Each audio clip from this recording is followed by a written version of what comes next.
last time we got to see that Leroy Ninker was on his way to meet his horse Tornado, but when he got there, it wasn't Tornado, was it? It was Maybelline. And we know Maybelline had 4 teeth and 4 hooves. And we haven't learned too much more about her, but hopefully we can find out a little bit more in the next chapter, chapter 3. Chapter 3. Now, Maybelline's old, said Patty Lamarck, and I am moving. And where I am moving to, they don't take horses. My main goal here is to make sure that Maybelline goes to a home where she is loved up good through all her older, more golden years. You understand what I'm saying, Hank? Yippee-I-oh, said Leroy.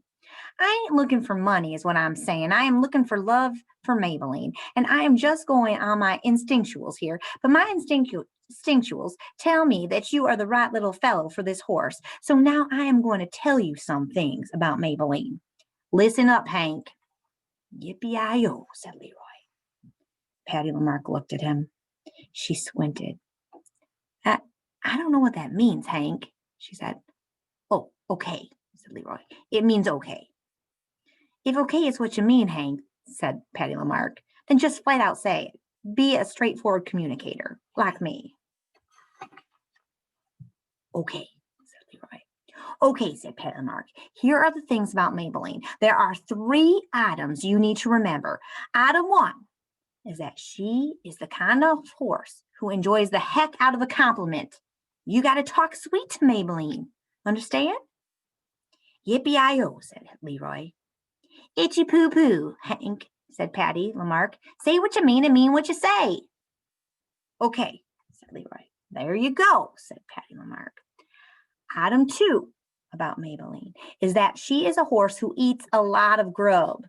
And when I say a lot of grub, I mean something real specified. What I mean is this horse eats a lot of grub.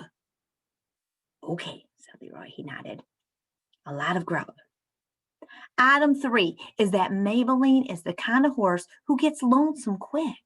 What I mean by that is that she is not the kind of horse who cares to be left behind. This is the most important item, Hank. Do not leave Maybelline alone for long, or you will rue and regret the day.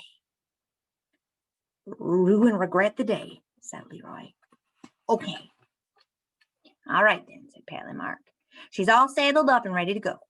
Let me give you a hand here, Hank, since you are kind of a short little gentleman who looks to be in need of assistance and some of life's more overwhelming necessities. Patty Lamarck helped Leroy Ninker up on Maybelline's back, and right away, Leroy Ninker noticed that the world was different from the top of a horse. The colors were deeper. The sun shone brighter. The birds sang more sweetly. Can you think of how he's feeling? He's just happy. Also, Patty Lamarck seemed shorter and a tiny bit less bossy. Giddy up, said Leroy Ninker to his horse. I'm looking at this picture and Maybelline's not looking so happy.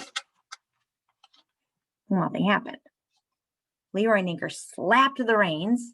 Giddy up, he said again. Maybelline stood without moving. Hank, said Patty Lamarck, I don't believe that you were listening to me even one tiny bit when I listed out them 3 items. You got to listen to the world, Hank. You got to pay attention to the informational bits that people share with you. Okay, said Leroy. Okay, then listen up. If I were you, I would cogitate on item 1 right about now. Do what? Said Leroy. Compliment her, whispered Patty Lamarck. Give the horse some pretty words. Leroy Ninker looked down at Maybelline's bony back and he counted the knobs on her spine. He tried to think of some pretty words. Did he even know pretty words? Leroy thought very hard, and finally Leroy spoke. He opened his mouth and said the sweetest words he could think of. He said, "You are the most beautiful horse in the whole wide green world." The horse pricked up her ears, twitched the left ear to the right and the left. Both ears quivered hopefully. Emboldened, Leroy Ninker leaned forward and spoke directly into the right ear. He said, "You are the sweetest blossom in springtime." Maybelline picked up her right front hoof and she held it high in the air. "Good job, Hank," said Patty Lamarck. "You are a pure flower of horsiness," said Leroy Ninker. And Maybelline began to walk. "Well, look at you, Hank," said Patty Lamarck. "It seems you got a talent for poeticals." "Oh, Maybelline," shouted Leroy, "you are the brightest star in the velvety nighttime sky." And Maybelline broke into a trot. "Goodbye, Maybelline," shouted Patty Lamarck. "Good luck, Hank. Remember them other two items and listen to the people of the world when they offer you informational bits." Patty Lamarck held up a hand and waved, and Leroy waved back, and then Patty Lamarck disappeared. Maybelline, Leroy's horse, was going very, very fast.